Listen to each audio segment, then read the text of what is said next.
Sadashiva Samarambham Shankaracharya Mathyamam Asmadacharya Paryantam Vande Guru Paramparam. We stopped at value 10, which is Vairagyam or Viraga. So Viraga or Vairagyam, they are synonymous words. And this means dispassion towards sense objects. That means keeping things in their proper perspective. So how do we keep things in a proper perspective and for the sake of not losing ourselves through the various stages that we go through life? And this is why in the earlier times, the rishis have observed a common pattern amidst a lifetime of an individual. And this pattern, then they divided into 4 possible stages of life for the sake of helping the person not lose perspective towards their current state of affairs in their life. Now, the first stage was Brahmacarya. Brahmacarya is whereby we all start out young and we start learning. This is the stage where we go into self-exploration mode. We need to discover who we are, what is our role in the society, where do we fit? So we all go through this stage of learning and trying to figure out what particular who are our friends, right? Who are we attracted to? So this is Brahmacharyam. Then through the age of going and learning and exploring, we slowly start to figure out where we belong. And this causes us to change trajectories and decisions in our life. And eventually we come to a partner. We come to a particular interest or endeavor or a person. And that person now resonates with us. It resonates with what we have discovered about ourselves in the Brahmacharya stage. And so the second stage is Gerhastha. Gerhastha is whereby the process of kama and artha are in full throttle. So it's not like the person is looking for pleasure and wealth. It's just a byproduct of now settling down within the family and just having less movement, more time to focus, more responsibilities. Therefore, there's this impulse to be responsible, to take responsibility amidst this bubble that we call family.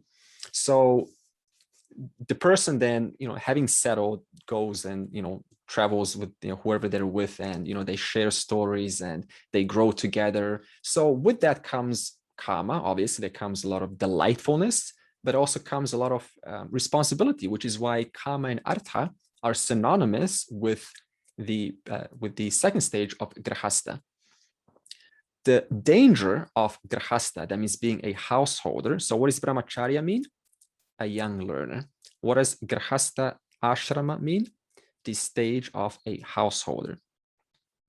The danger of a householder, whereby there's a lot of kama and artha, where it's so comfortable, it's so easy just to relax and make your whole life about family, right? You go over to your relatives and then you celebrate, you see what's going on. It's just a constant engagement there. But that's the very caution that the rishis have foreseen. And therefore they said, so that you don't get enmeshed, you don't get caught up in this ongoing comfort, sitting and going, now this is all there is to life. So you don't get caught up. There's another stage, and that stage is Vanaprastha. So Vanam is forest, Prastha is stage. Therefore, first stage, Brahmacharya, second stage, Gerhastha, third stage is now Vanaprastha. Back in the Vedic times, Vanaprastha was a physical retirement. It was like literally physically saying to your spouse, I am now going to the forest, right? Now, the forest also is synonymous with a time of quietude. That means a place whereby I will not be distracted by the demands of the society. So it's got 2 meanings. One of them is physical, but the other is a distancing whereby there will be no external distractions drawing my attention, causing one to constantly think about how to manage them. And Vanaprastha involves reprioritizing one's life, looking at what they have accomplished, what have they done, and saying, is there more to life? What do I want to stay here? Do I want to continue this path? What is the meaning of all of this? Can I change my view? Do I want to go elsewhere? Do I want to change my what systems I pursue? Where do I want to go? So the person's taking some time out to reprioritize, reassess everything they have done in this busy period of Gerhastha. And that can only, back in those times, be done at when you're physically away. Now, let's convert this to modern times, because we're not thinking let's all go to the forest, right? So one of the benefits of the Vedic tradition is it constantly adapts to the modern times. Therefore, it is nonsensical to think to now physically distance oneself into the cave or the forest, because see, we don't need to go away anymore.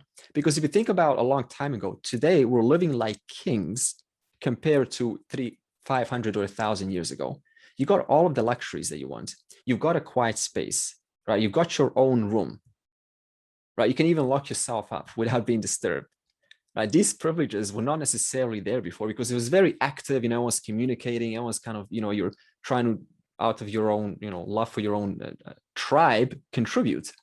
So today, Vanaprastha can be fully incorporated into Gerhastha. So if you're a householder, that means duties and responsibilities to family, Vanaprastha has no issue being incorporated into that. But there's 3 conditions. 1, so how do you incorporate Vanaprastha into your house? You need your own personal space. Personal space means reserving time alone. So it means there's a strict standard. This is time for me to attend to myself. This isn't necessarily, now you're probably asking, what about going work? Isn't that time alone from family and all of that? No, because that is still involvement with the role that you have to do over there. This is exclusively time for yourself. You, yourself, and just you alone. You need your own, you need to set boundaries, because if we don't set boundaries, then others will innocently try to get our attention. They'll keep opening the door and say, hey, attend to me, give me some love, right? So we need to make it clear that we have certain boundaries for ourselves alone. Maybe you can say, machine guns standing by. Of course, they shoot bullets of affection, but you need to make it clear so that the entire house honors your personal requirement for space, personal room, and time out. That is how to incorporate Vanaprastha into Gerhastha. Then comes Sannyasa. This is the last stage. Now, what is the result of Vanaprastha? Remember, Vanaprastha involves reprioritizing, reassessing, thinking about what has happened in the Gerhastha stage. So the result of that thinking, the person now in Sannyasa concludes, so all of my goals have been actualized. There is nothing possibly more that I can possibly attain, at least by the capacities of a human being. Everything has been gotten. I went there, I did this, I did that. Every experience I ever wanted is been there. And I don't need to experience more, because it's going to be more of the same combination, right? It's going to be a different, it's going to be short anyway. And now the person says, despite all of that, I still feel an empty void in my life. Something's empty. I'm not quite fulfilled. Something's missing. I'm still looking for my grandchildren. Now they're the source of my life. So in other words, the person's still kind of looking for the external world to fill themselves up. But the person says, no matter how much I get, because I've already accomplished everything there is to accomplish, nothing will ever appease this void in me, this emptiness in me. And therefore, then the person takes a natural interest in the scriptures. And then they say, so the scriptures have already mentioned this. No amount of karma, artha, and dharma will ever appease that void, will ever fill that void. The only solution is moksha. And therefore, the person now seeing and taking that in fully, then they continue their Gerhastha life, but their attitude and their priorities start to change. How so? They incorporate this love for knowledge into their life. Therefore, sannyasa can also be incorporated into Gerhastha. How? All you need is love for knowledge. That is it. Sannyasa only came much later, during Adi Shankara times. Before Adi Shankara, in the Vedic tradition, the guru who taught the children and the adults, the locals within the Gurukulam, was usually married. That was normal.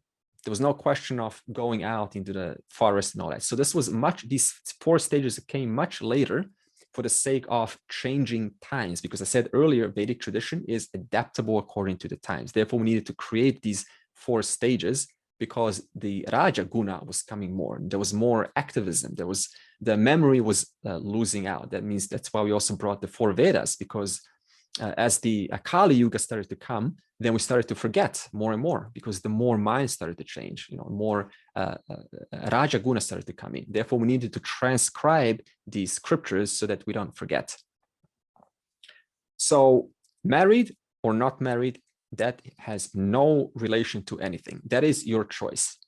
What really matters when it comes to pursuing this knowledge is there is love for knowledge.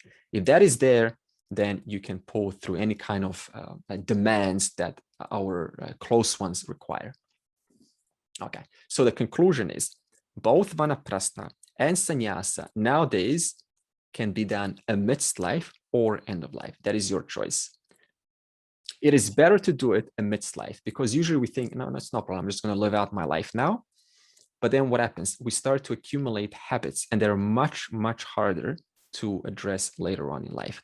Therefore, ideally, one makes their life a sannyasa life. They're still able to be within the Gerhastha bubble, but there is that love for knowledge. What kind of knowledge? Specifically, Atma Jnanam, Brahma Vidya. There is surely love for knowledge in your respective field, but we're talking in this context specifically, knowledge of the scriptures, knowledge of the entire gamut of Vedanta that has to offer. Okay. Also, this Vairagyam or Viraga, it is not about keeping life balanced. Because tell me, who is successfully keeping their life balanced? That means everything is having balanced priorities. You got this balanced, this is balanced, that is balanced, like everything is just equally attended to. Is this possible realistically? No. In other words, Vairagyam is not about keeping things balanced, because realistically, see, we need to analyze every statement. This is not practical nor possible, because it's like turning yourself into a robot.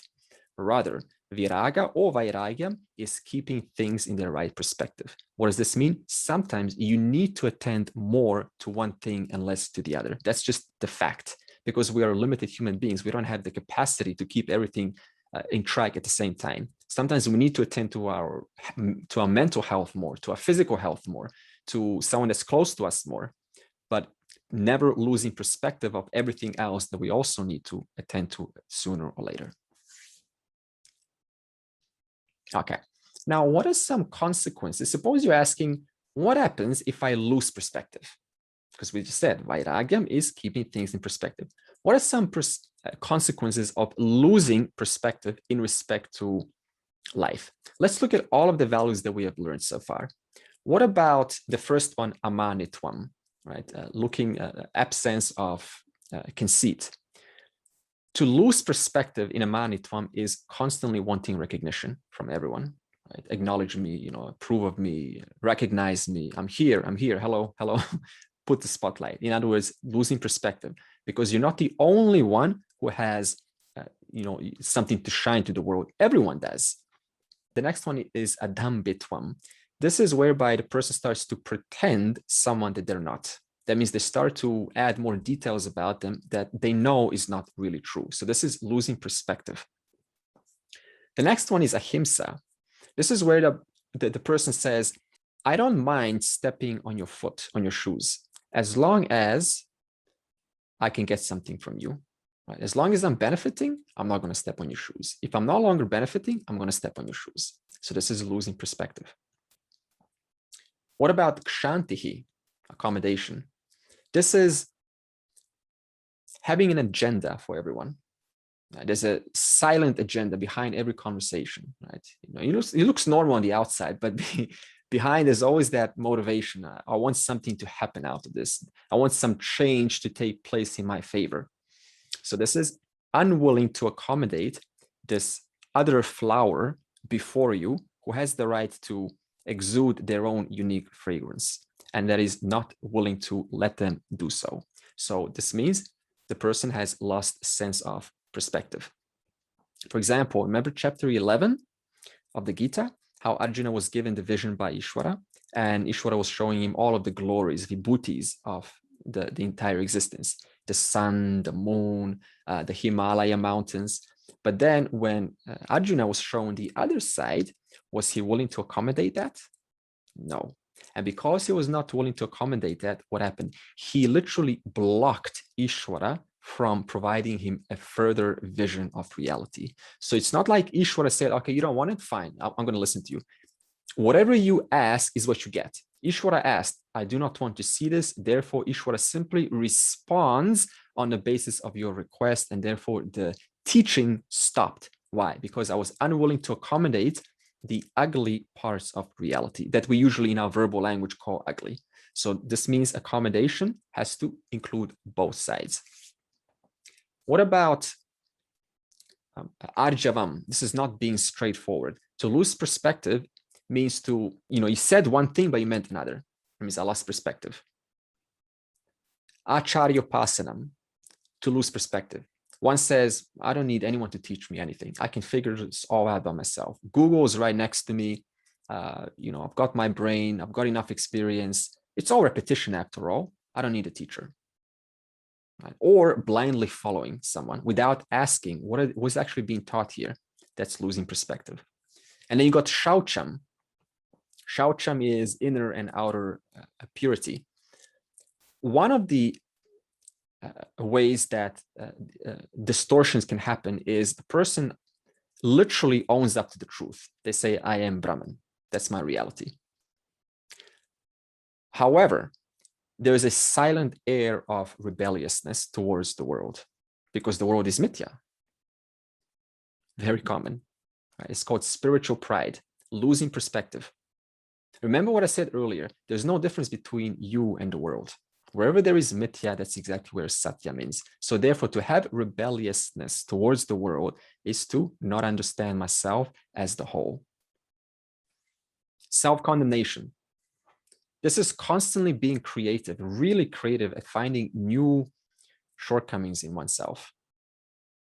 Like, he's so creative, I'm too old, I started too late, the gender is not right, I should have done this earlier. This is a wrong family. They're distracting me. My memory is not good. I'm not as fresh as I used to be. No one's really caring for me anymore. Don't have the energy. It's like constant new finding of shortcomings. So this is losing perspective. In other words, willing to accommodate the parts of the lack of, but unwilling to accommodate also the other side, the parts that you do enjoy, that have gotten you a successful life. Envy, losing perspective. Instead of admiring your qualities, suppose you have everyone has qualities. So it's not about suppose, but everyone has the qualities. Instead of admiring your qualities, what do? Internally, mentally, we bring them down. For our sake, because we cannot stand someone reminding us that there is actually a person who is better or more advanced than our own willingness to learn, to expand. So to help us, what do? We mentally bring them down. What about loss of perspective in stairyam? Stairyam is commitment or persistence. This is whereby we give up at the slightest discomfort. It's all going well, right? Easy, honeymoon, easy. But the moment there's that discomfort, when a person starts getting questioned, when their personality starts getting attacked, that means they have to take it now personally. The moment that happens, out, they leave. In other words, perspective change doesn't happen overnight, does it? It takes years and years and years. Okay, so this is the loss of perspective examples when we don't have sufficient dispassion towards what is. What is Vairagya or Viraga? It is keeping with the facts. Just look at the facts, focus on the facts, and you ask yourself, am I limiting this object right now, or am I inflating it in my mind? I suppose we have an ordinary object, a bottle, whatever it is. It could be a person or a book or a system or anything you're involved. You say, am I in my mind limiting this, or am I inflating? Am I making it bigger than it actually is? Is my perception causing this object to be huge, vast? Or is my perception making this object smaller, less relevant? That question helps you stay with the facts. Because if we don't ask that, then we just assume and we go by our assumptions what this object means. And therefore, our relationship then ends up being equated to that assumption. Just in a simple example, what does it mean to have dispassion or objectivity towards gold? Okay, let's do the undeveloped dispassion part. Okay, gold is what? It is a status of wealth. It makes me more important. You're going to perceive me richer. I'm going to feel better about it. Is this the fact about gold? No, these are all notions that we have created. But what is a fact about gold? What does it mean to be dispassionate towards gold? It means to say it is rare, it is malleable, it is yellow. These are all facts. We're being neither positive nor negative. We're just saying what is. What about the former president? Just an example, just to show us of the USA. Lost the presidency. Now, what is it to have undeveloped dispassion? It's to say, I don't believe this. I want the results checked. Not once, not twice, 3 times. No. I want 4th time. When they deny the 4th time, what are they hiding? In other words, the dispassion is not developed. But what is proper Vairagya? It means, well, more votes have been counted for my opponent. That's a fact. Now let's work with that fact in front of me. But when we lose that dispassion, we're so involved, invested in our title, then we make a whole big story about something that is so simple. The simplicity of the matter is the country has voted. The results are in using sophisticated instruments. But even when that comes in, because the person's so attached to their title, they make a huge story out of it. And then everyone else also has to get involved into it. So again, I'm not kind of pointing fingers. I'm just using an example, a very good example of that we'll relate to, of how this happens at a national level. What about money? What's the undeveloped version of dispassion towards money? Vairagya. If I have a lot of money, everything is okay then. Now, where's the error there? The word everything. The person doesn't even know what does everything even relate to. But we just fall into these words and then we start to generalize. Now, this and everything money will solve. But what is proper perspective that is dispassion towards money? You just, for example, take a spreadsheet, Excel spreadsheet, and you see all your incomings and outgoings. And you see where's the money going out and how much is coming in. And you see the exact figure. Okay, so here's the outgoings, here's the ingoings. And then even in Excel spreadsheet, you see every single month, it doesn't automatically. And then you track and you see, okay, so on the basis of these numbers, how can I now make decisions so that my life is a little bit more, more secure according to your idea of security? In other words, you're working with the facts instead of generalizing. What about an intimate relationship? Undeveloped Vairagya. He or she is supposed to, fill in the blanks. He or she is supposed to fulfill all my needs. Is that possible? Can any person fulfill all your needs? Absolutely not. You know why? Because nobody is Ishvara. No jiva is embodiment of Ishvara. Only Ishvara alone can fulfill all needs. Every human being is limited in nature, limited in memory, limited in capacity, limited in their talents, in their ways of expression. Everything about a human being, a jiva, is limited. For that reason alone, there is no such thing as a man or a woman who can fulfill all my needs. It is simply unrealistic. What is a proper Vairagya method of applying in a intimate relationship? You say, what can this relationship do for me and not do for me? You get very clear on that. What can it do for me and not do for me? It can give me a different perspective. It can show me how accommodative I am, really, because it's easy to talk accommodation, but let's see how much we can actually accommodate a different perspective. It can't provide me stimulation in a certain area of my expertise. So therefore, don't expect them now to be at your level, because they won't. We just said, because everyone's limited. So what can he do and what can he not do?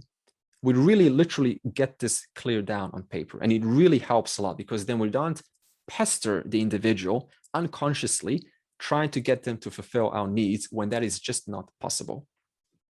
How is dispassion developed? You ask yourself frequently, what is my relationship to this? What is my relationship to this person, to this hobby, to this book, to this system, to him, to her? What is my relationship to this? Because this helps us to gain the right perspective. And we need constant reminder, because if we don't ask this, then we just start to generalize as they are be all, do all, right? They become everything for us. It becomes everything for us. In other words, what can it do for me and not do for me? If we don't do this, then we have expectations on the basis of our fantasies. And those fantasies come from our early childhood usually. So we start to superimpose those fantasies. You know, the person becomes our template for fantasies. Very subtle. Also, Vairagya, lastly, is not staying away physically or emotionally. Sometimes, you know, what we do is, you know, this dispassion is an important quality in Vedanta, one of the most important qualities. So what I'm going to do is I can't really physically distance myself away from those that are close to me. So I'm just going to emotionally block myself. So it's like a person becomes a robot, you know, you're so cold towards me. Don't you love me anymore? I love you. Yeah, I love you. Absolutely. Everything's fine. In other words, the person has emotionally closed themselves off. This is not dispassion. This is a coping mechanism. This is wanting not to be there. And since I'm required to be there physically, then what I do internally, I shut myself off. Therefore, coping mechanism and dispassion, they're not friends. They're two different things. Okay. Value 11. Ahamkara. So ahamkara with an an means not. Absence of self-importance. The Ahamkara is the sense of I, me, and mine. The absence of these notions is only possible in the wake of knowledge. Since anahankara is presented as a value here, it cannot be the total absence of ahankara, which is the aftermath of jnana.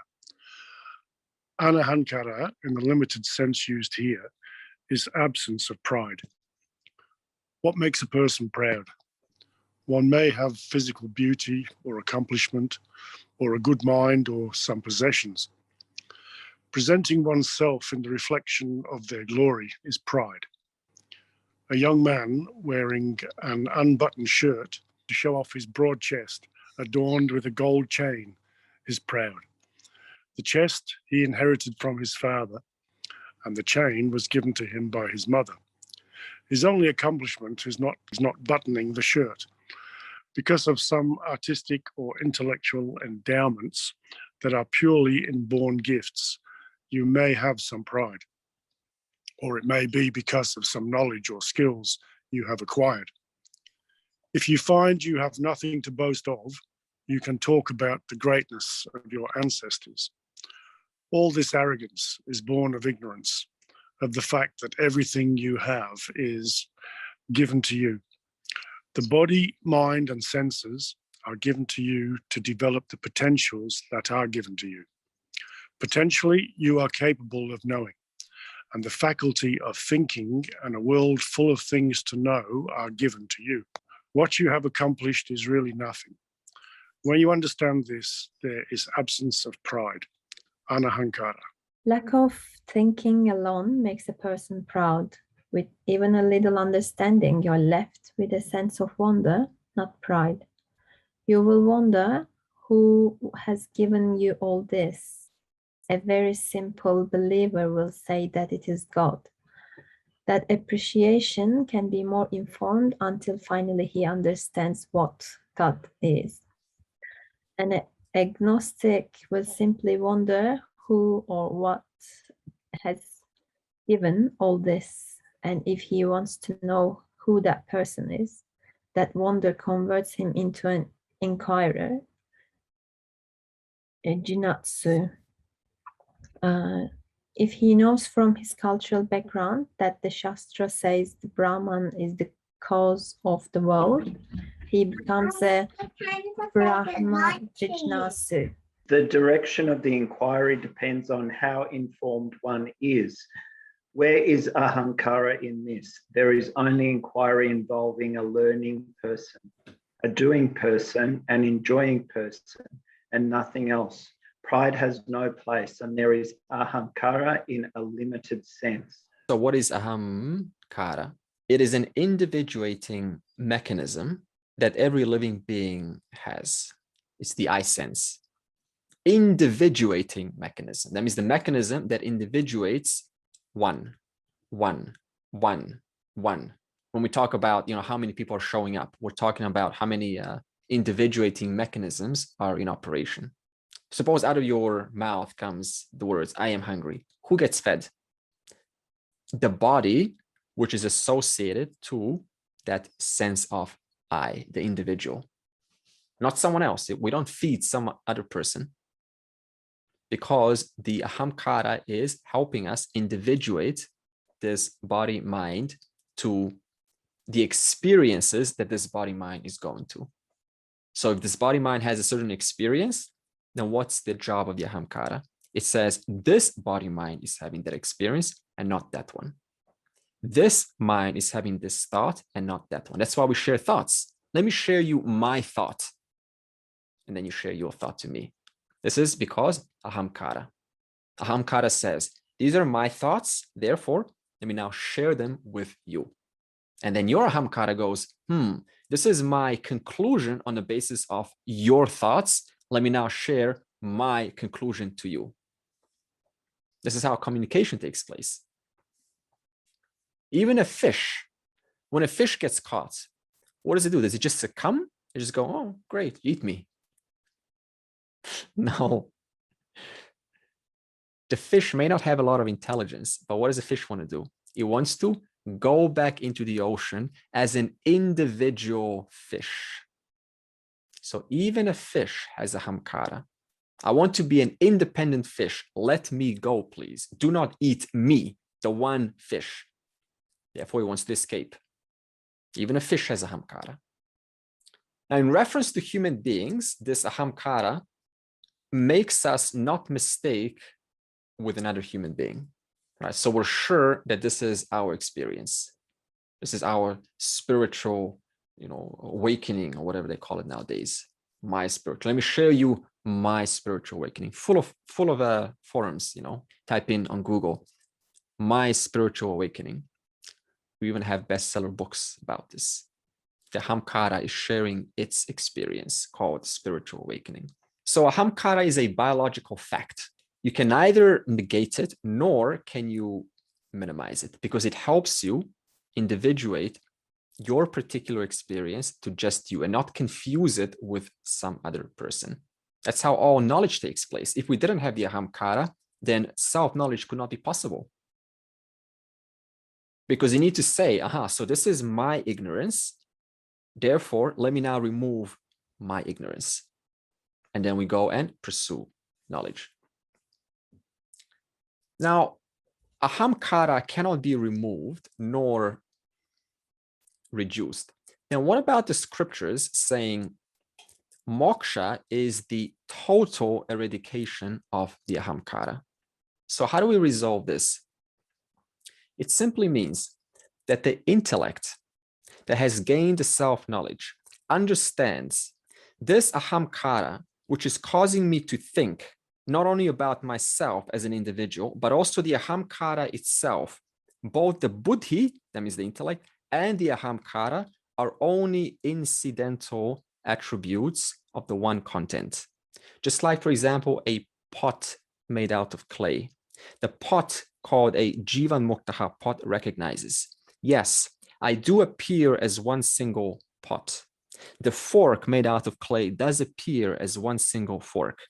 But our qualities, our shapes, and our size, and our attributes about ourselves are only incidental attributes of this one content that is in and through the entirety of our being, including the entirety of the buddhi, the entirety of the ahamkara, which means that both the buddhi and the ahamkara are nothing but made out of the one truth, which is awareness. In this case, if it was the pot, then the pot and the fork being a Jivan Muktaha, understand no matter what we happen to take on, whether we feel like an individual or not, they are just incidental products of this one content that is both through you and I. Therefore, to eliminate the total destruction of the ahamkara is not about suddenly experiencing oneself as the entire universe, but rather changing the identity from the fact that I think I am an individual to this very individual. What is the content of your individuality? Awareness. Like a pot. What is the content of my individuality as a pot? The content is clay. The fork says the same thing. What is the content of my individuality as a fork? Also the clay. Therefore, what does it mean to say total eradication of the ahamkara in respect to moksha? It doesn't mean that you've now lost your sense of individuality, thinking you're now the one great being. This only gets eliminated upon death, by the way. But rather, whether I feel an individual or not, whatever I happen to experience about myself, that experience is also pervaded by the one content alone. Therefore, there is no contradiction between the appearance of one's individuality and the actual content, which is the truth of the entire universe. Therefore, what does it mean to say total eradication of the ahamkara? Oh, the Jnani has totally eradicated the ahamkara, right? We're like, what does it mean? The eradication of the ignorance of the ahamkara. The person has corrected their knowledge about what it means to be an individual.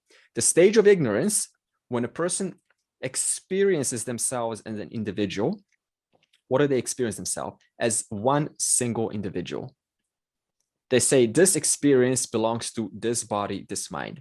The stage of moksha, when the same individuality says, what is this? What is the nature of this individuality?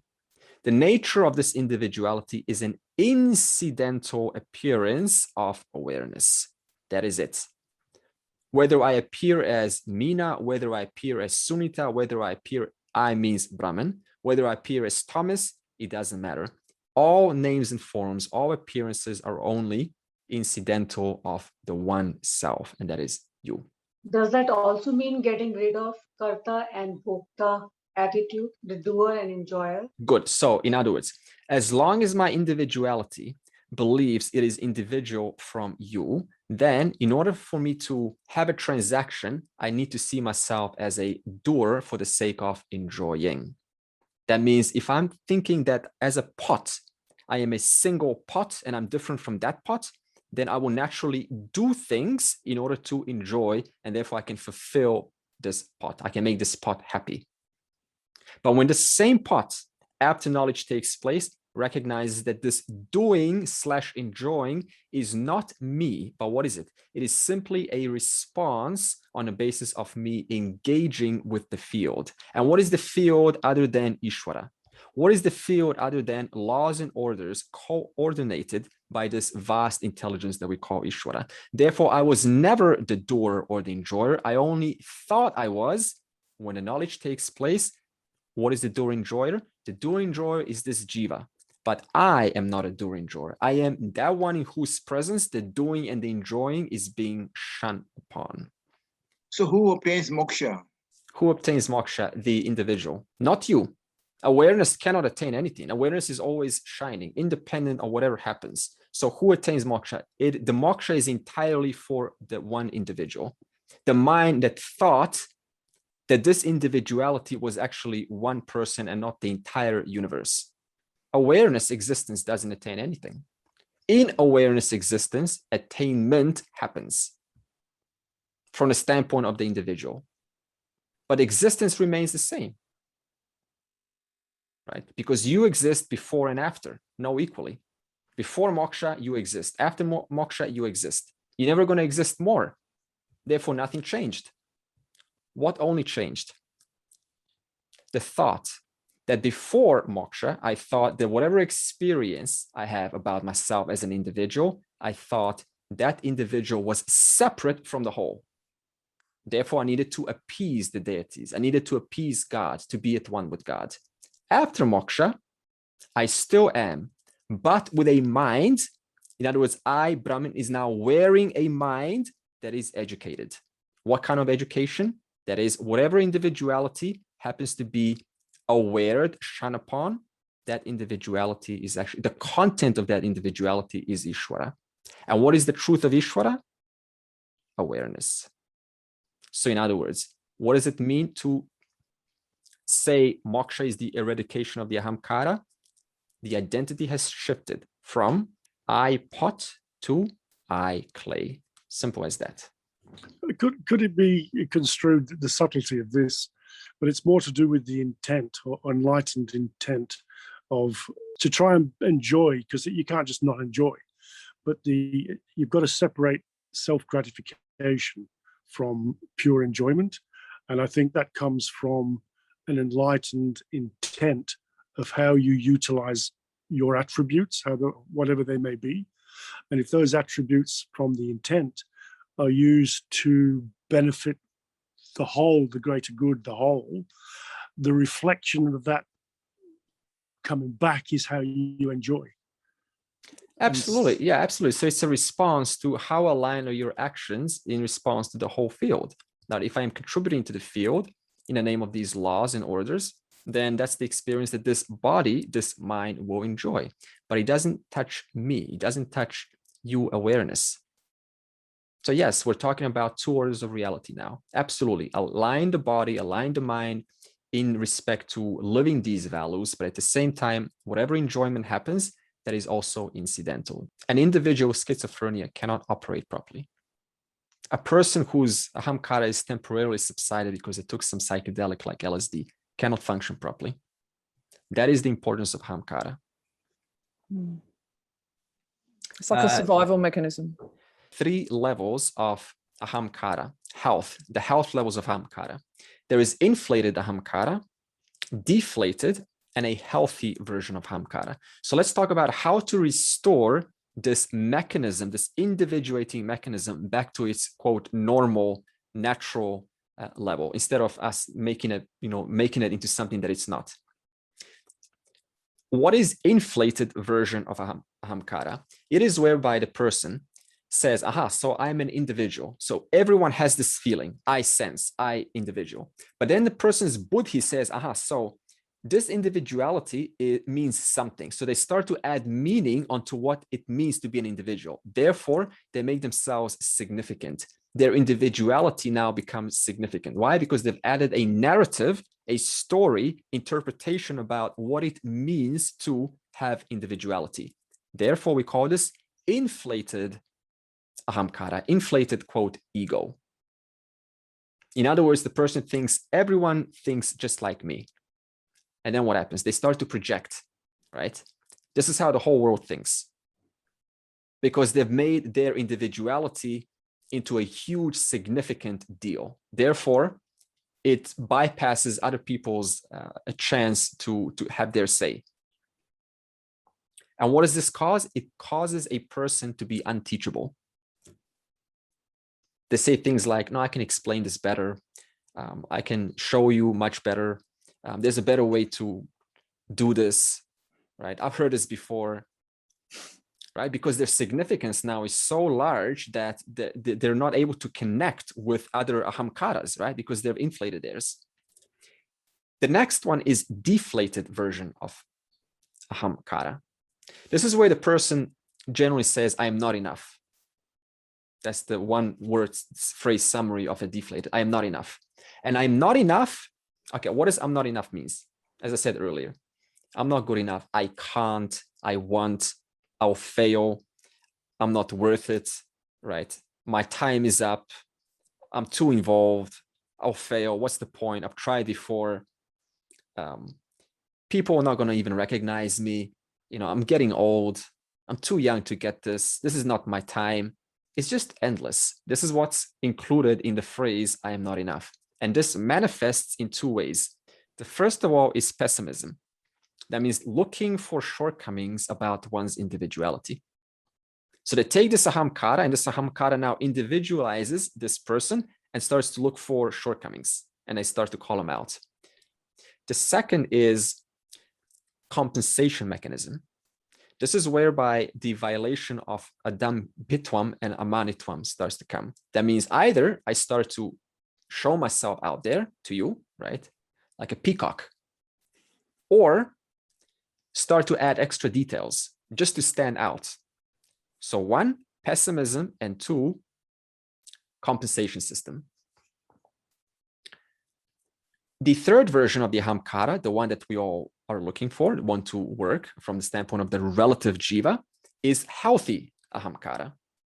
This involves reducing both the inflated and the deflated I sense, right? So in both of them, they're inflated. Now we want to reduce that. We want to bring it back down to its normal level. How?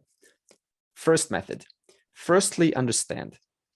Everyone, not one person in this world, in the past, present, and the future, is an exception. Everyone is born ignorant pertaining to the world and self. Everyone. Therefore, knowing this, there is absolutely no space to either inflate oneself or deflate oneself. I am not good enough. Well, guess what? You were born ignorant, but so was everyone else. I am better than you. No, you're not. Because you were born ignorant and so is everyone else. So everyone is born ignorant, and except avatars, of the world and the self. Knowing this, immediately, if you look into the statement, you can start to feel there's no space thinking you're more superior or less or inferior. It's just a wrong logic, wrong understanding. Whether we're talking about a boss, a teacher, a swami, a guru, someone that you know, some book, some author, how we usually kind of romanticize authors. Wow, they're so smart having written this book. Everyone's born ignorant about the world and the self. So you're neither worse nor less. There's no even space to bring this conversation about inferiority or superiority, because it is a wrong understanding about reality. The second is you ask yourself, do I really own anything here in this world? No, everything is given. The faculty to think is given. The faculty to think. Right now, you're thinking about what's being said. We didn't create this faculty in the lab, in the lab in space. We didn't cobble it up together. We were given this faculty to think. We just find ourselves listening to certain thoughts, words, and then faculty of thinking just happens. That's given. The object of thought is also given, because what is a thought? Nothing but an object. The object that is also given by the world. That's what words are. They're just objects. A, B, C, D, E. They're all objects. The brain then puts these objects together and creates a word. The word has an association to some meaning. The meaning is also picked up from the world. That's also given. Ahamkara is also given. The possibility to experience oneself as an individual, that is also given. Everyone is born ignorant. Don't we accumulate knowledge over many lifetimes? The only knowledge that you start out with upon birth is Dharma, the natural program of Dharma. Everything else that you take with you are your habits, your impressions. So you can kind of call them knowledge, but they're actually not knowledge. They're just ways of doing things. They're just habits. That's why children, when they get born, they suddenly find themselves attracted to a musical instrument or chanting or singing. Why? Because that is a carryover from the past life. So if you want to call a habit knowledge, then that's fine. But in terms of specific knowledge, no kid just says, hey, mommy, let me explain to you the quantum physics because I've learned it in my past life. That doesn't happen. Okay, so two things get taken upon birth. One, your past habits, and two, Dharma. That program is natural. This is why no kid wants to hurt nor be hurt. But like, for example, somebody that in the past life have a lot of access to piano lessons, let's say like that, and then were born and learn piano with the age of 2 years old, right? Because of the accumulation of the knowledge from the life before. Yeah. So is that not a little bit a contradiction from that about that everybody's born ignorant, but if you accumulate knowledge about piano lesson, it's not, that's also about the Dharma, or like? You have to make a distinction between specific notes, like, which ones, A, B, C, D, E, F, G notes, like black keys, white keys, and, the notations. That knowledge doesn't get taken, but the familiarity gets taken. So you have to make a slight distinction between a sense of attraction for the piano, a sense of comfort towards the piano, and specific individual notes. I feel comfortable towards a piano, but not towards a guitar, right? So that comfort is it's what we call samskaras being taken over. When we're talking about ignorance in this context, aren't we still talking about ignorance as being a lack of self-knowledge? Ignorance pertaining to the world and the self-knowledge. Okay. Otherwise, you wouldn't be born if you knew who you were. Why be born as a limited being if you know you're the whole? So that means to be born only means last life I failed to assimilate the fact that my true nature is the whole. I died as an individual, therefore I got born. I, Brahman, got born as an individual. With an avatar, how's it different when they're born? So they're born into a human body. Have they got a really clear intellect, like a really clear buddhi, and really aligned with Dharma from the onset? Or is it a gradual accumulation, or they're just following that dharmic path? Yeah, the only difference between a common human being and avatara is avatara doesn't get born out of karma, because birth only happens because of our past accumulated karmas. So we just want to complete that process from the past life. But a avatara doesn't get born out of that, but out of a need of the collective whole. So say, for example, say Jesus. Yeah. It took him 33, right to the end of his life before he started preaching, didn't it? So the first how many years he was like a carpenter and whatever else. Absolutely. So the intellect. Yeah, absolutely. So the intellect takes time to unfold. Intellect takes time to kind of get comfortable, because you're still operating at there's still psychology of a human being. I'm a little bit afraid. I'm not quite sure if I should. There's fear of what others they may prosecute me. So all of these are just natural products of a human's thinking, and this can delay someone's progress. For example, Shankaracharya, he started very early, Adi Shankaracharya, at 7 started learning, because also the environment that you're born in either lets you that freely share your what you come with, or it kind of suppresses. In Jesus' times, it was the Romans there, which were having control. So it was a lot harder to speak out. In fact, what happened to Jesus? He spoke out, and obviously they persecuted him for that reason. But in India, it's a much more Vedic culture, much more inviting environment, and accepting for youngsters to share their carryover, to share their their knowledge. Thank you. Okay, so we cannot claim ownership to anything, even knowledge. Tell me this: how many people were involved in removing your ignorance? The bus driver that you will never meet in your life when we were little kids, or the train driver, the one that took us to school, we will never meet him or her. They were responsible for getting us to class. The class was then what taught us the language that you speak. The teachers, right? And their wives and husbands who kept the teachers going, dealing with the naughty kids, which you just had a crush on, or you listened to, enough to actually capture the knowledge, and therefore now you're enjoying this lifetime. Many people throughout times have contributed to the removal of our ignorance layer by layer. For example, Einstein, he needed classical physics in order to eventually come to what we call today quantum physics. In other words, you borrowed classical physics in order to now devise quantum physics. So where's the question of saying I'm the inventor of this? No, totally dependent upon the hard work of those before us. Let's summarize Anahamkara. If you recognize your dependence upon other people who have helped you to be where you are today, then we take on the attitude of gratitude. This is the Vedic way of living. Thankfulness, right? Because we recognize how many individuals were involved in our life for us to be here today.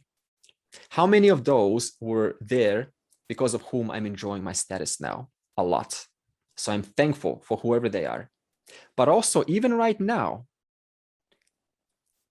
you're only enjoying your privileges. Why? Because of the people in your life right now.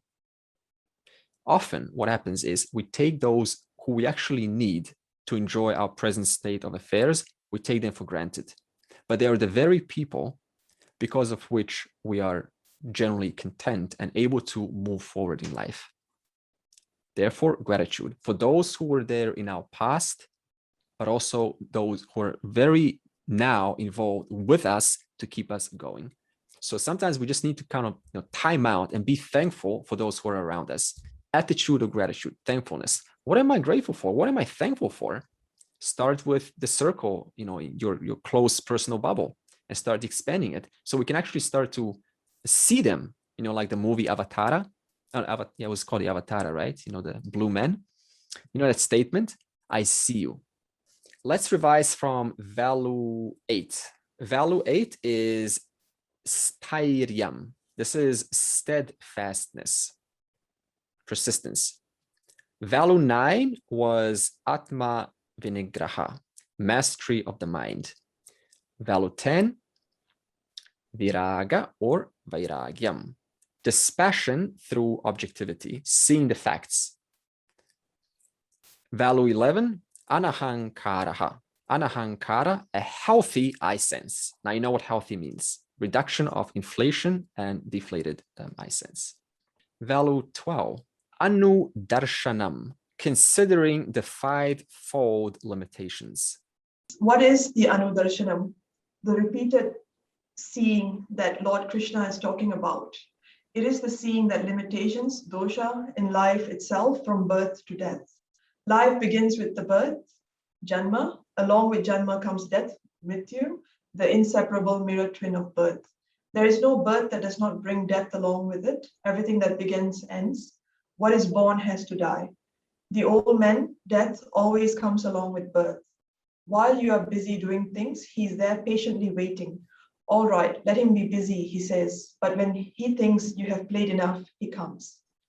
Janma and Mrityu are but the opposite sides of a single coin. In between Janma and Mrityu, there are other doshas to see.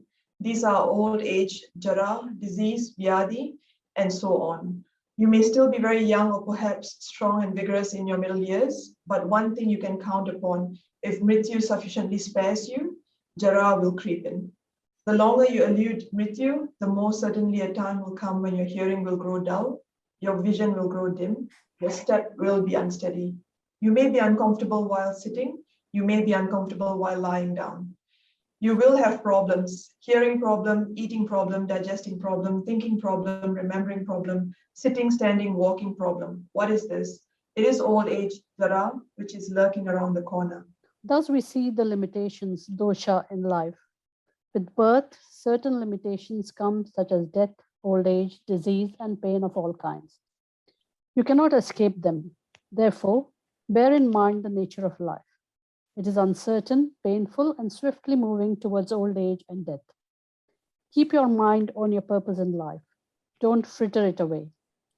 Remember, time, kala, is the devourer of the world. Kalo jagat bhakshakaha. Thus, the value janma mrityu jara vyadhi dukkha dosha anudarshanam that Lord Krishna teaches Arjuna is an important value. It is not negative, but simply factual. Its purpose is to direct your attention to the need to see the life objectively, just as it is, so that you will be able to make use of the time that is available in your hands right now. Available time is precious time. Make use of it consciously. Consciously use your time for your activities and pursuits. Work, play, sleep, just eating, relaxing, walking. One day you will find time has passed over you and suddenly you are old. If you make use of time consciously, you are a master, Swami of time. The basis of this is to let us, value 12, consider the fivefold limitations of birth, janma, afflictions, dukkham, sickness, vyadhi, old age, jara, and death, mrityu. Just to consider it, right? To look at it as it is in its true light. So the Vedic culture is neither positive nor negative. Right? This is not a positive teaching or a negative teaching. It's just pointing out the fact. Now, in this case, what is it pointing out? It's pointing out the fact of samsara, value 12. For example, let's take Arjuna's case. Arjuna is born as a privileged human being, right? So he's born to be a prince. Imagine being born to be a princess or to be a prince, and you're even born in a palace or a castle. Everything's around you. You've got all of the privileges to you, all of the wealth, everything's there. He's born multifaceted, multi-skilled, handsome, emotionally intelligent. So all of the qualities of an individual that are favorable, that is Arjuna, all in one. Right? We all want Arjuna. We all want to be like Arjuna. Life can't get any better, right? However, Arjuna also has his fair share of suffering. Why? Because he's born, who is his cousin? Duryodhana, the Kauravas. And because he happens to be associated with Duryodhana, that means that whatever Duryodhana does also affects Arjuna. Isn't that true? Those who are close to us, whatever they do also affects us. We cannot escape this. Even if our life is perfect.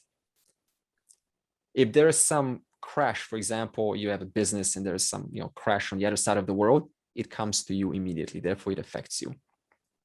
So nobody has a consistently smooth ride in life. Nobody. Everyone has their fair share of sufferings. What we see on the outside is only that in that moment, but it's not the entire picture of that individual. So this is the first thing to understand about samsara. It is not just suffering, it is a mixture.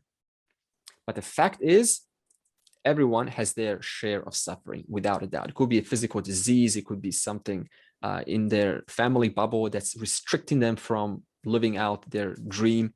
It could be some limitation that's just there and they're just find themselves part of that limitation, and therefore it affects you. Now, samsara brings three types of challenges. The one that we're talking about. Samsara is life. Three types of challenges.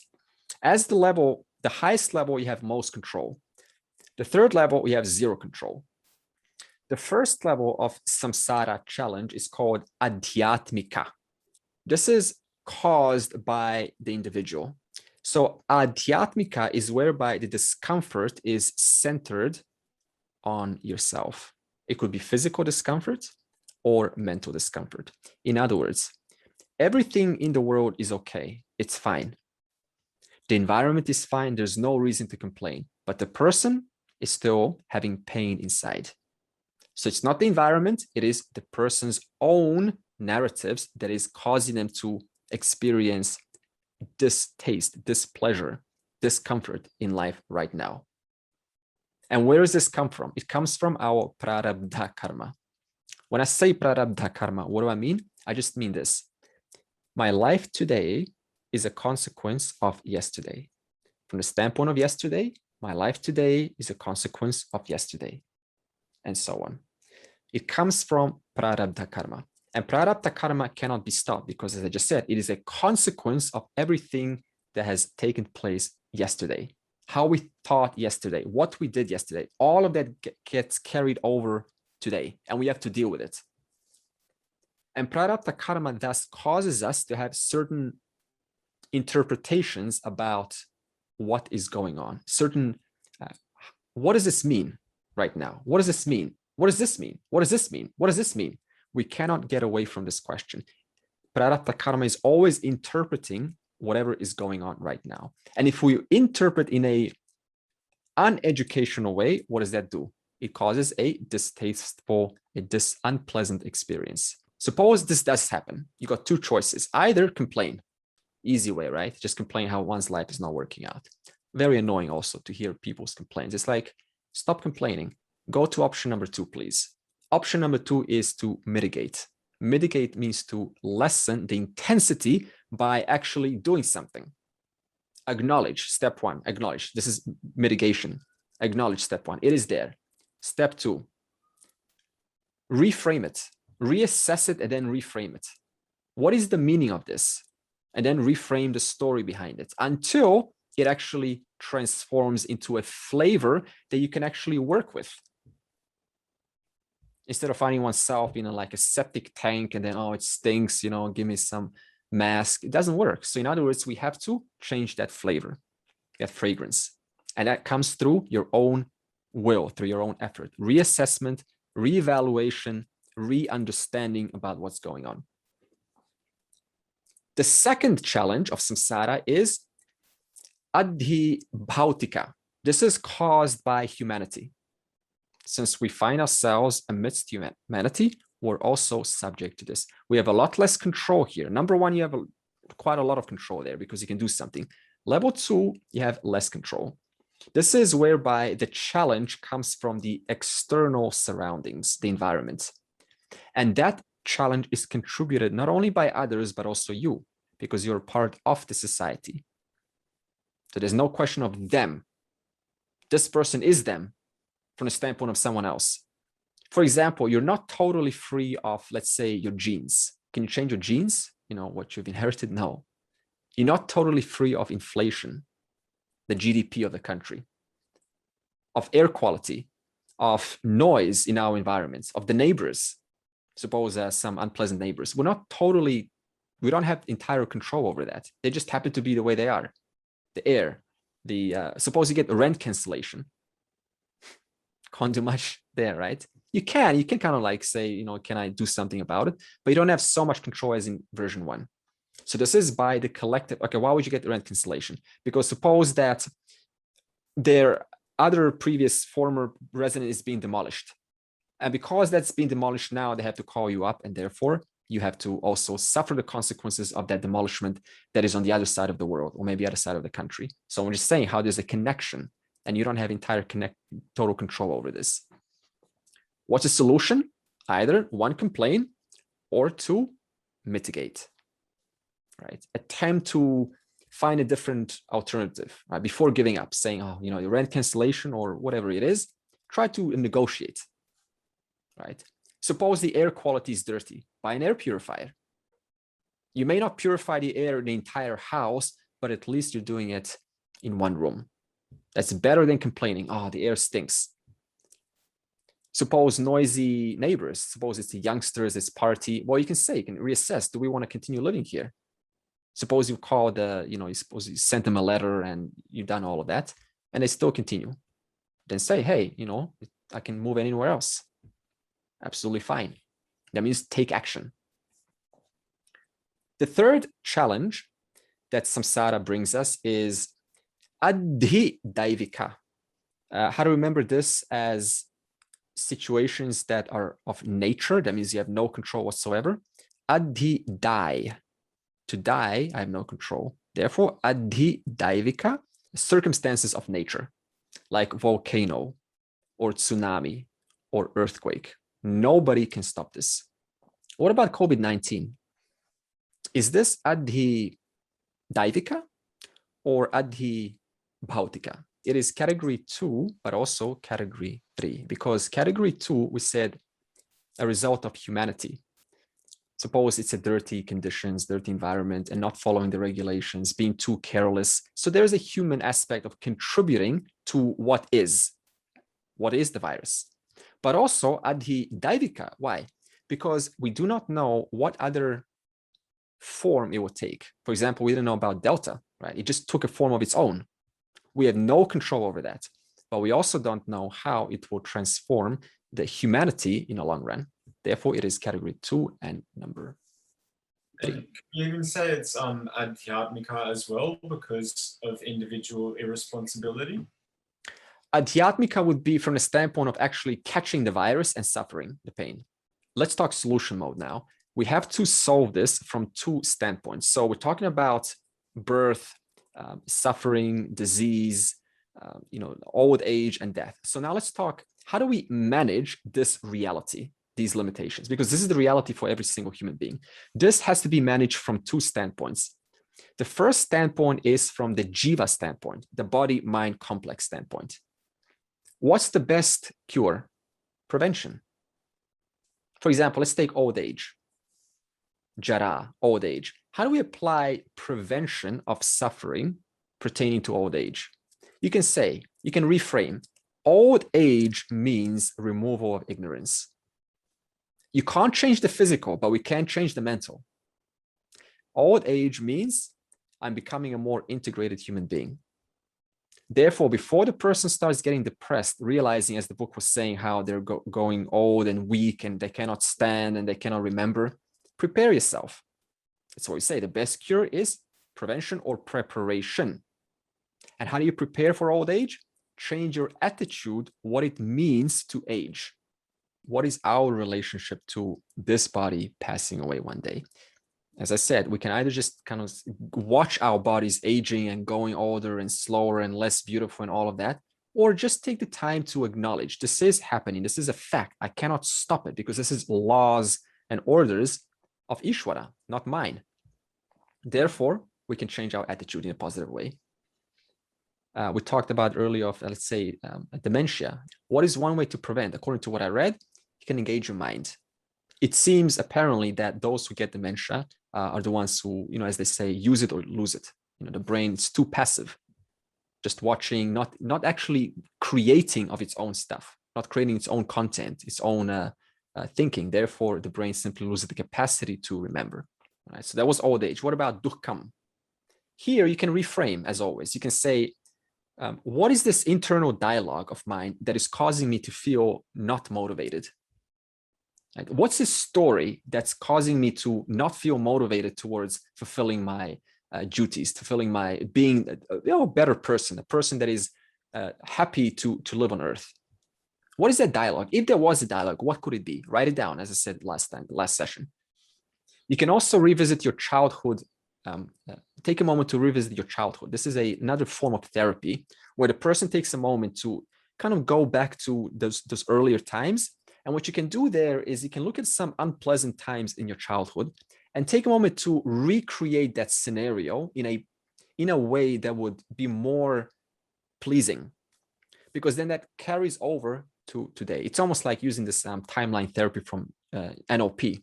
So revisit your childhood, some unpleasant experiences, and just imagine that experience actually having turned out better according to your new interpretation. And that can also help you in the present. We have this therapy mode where you imagine yourself on a little hand, and you're speaking to your childhood self, and you say all the right things. You're someone that just keep going and look to the light and focus on believe in yourself, whatever these statements are. And then you just swallow that, and then you just imagine, okay, so let me take down the essence of my childhood self. It is kind of funny, but these improvisings are helping us to make it easier to deal with our childhood. So that was standpoint one. We are addressing the relative jiva. Standpoint two is from the standpoint of moksha. So these fivefold limitations have to be addressed from the standpoint of the jiva. You do have to attend to the aging person. Take care of your mind. Exercise once in a while, right? And keep your mind engaged. Therefore, jiva has to be attended to. However, what happens if we just focus on number one? Nothing. The person dies, they get reborn, and they repeat the whole process. Like that, beginningless lifetimes. Nothing really happened. Almost as good as wasting one's time completely. So we need to include standpoint number two. We need to understand this from the standpoint of moksha. And this involves 3 steps. Step one. Firstly, we need to clearly know what is the nature of these 3 bodies that I, awareness, am wearing. Everyone is wearing a body. Atman is wearing 3 bodies. The gross body, the subtle body, and the causal body. What is the causal body? The impressions which cause the subtle and the gross body to go through experiences on a day-to-day basis.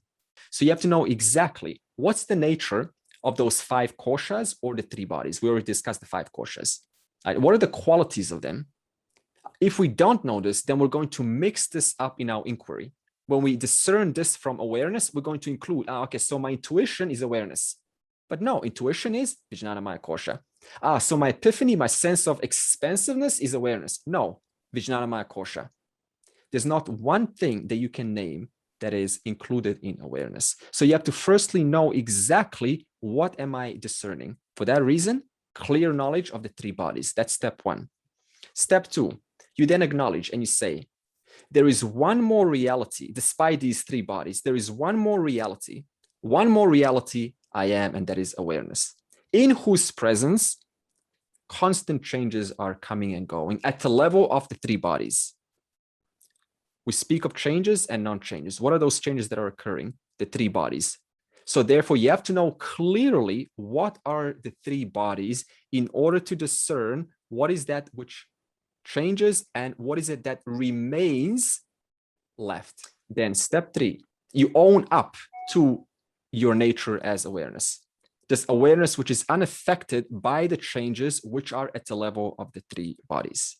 Number one, know the nature of the three bodies. Number two, acknowledge there's one more reality about me, which is awareness, in whose presence the changes are coming and going at the level of the three bodies. Step three, own up to this very reality, being awareness, having discerned the changing and the non-changing, owning to your understanding of what is the non-changing. So that's why it's not just about knowing I'm awareness. You have to know who you are not. Therefore, I'm able to discern clearly without including some mithya aspect into satyam. Therefore, superimposing and then thinking, okay, so I am a concept of the self. You're not a concept. Okay, so let's revise and then we'll stop.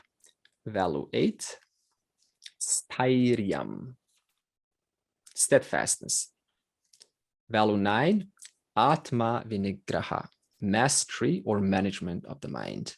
Value 10, viragaha, dispassion towards sense objects, or dispassion through objectivity.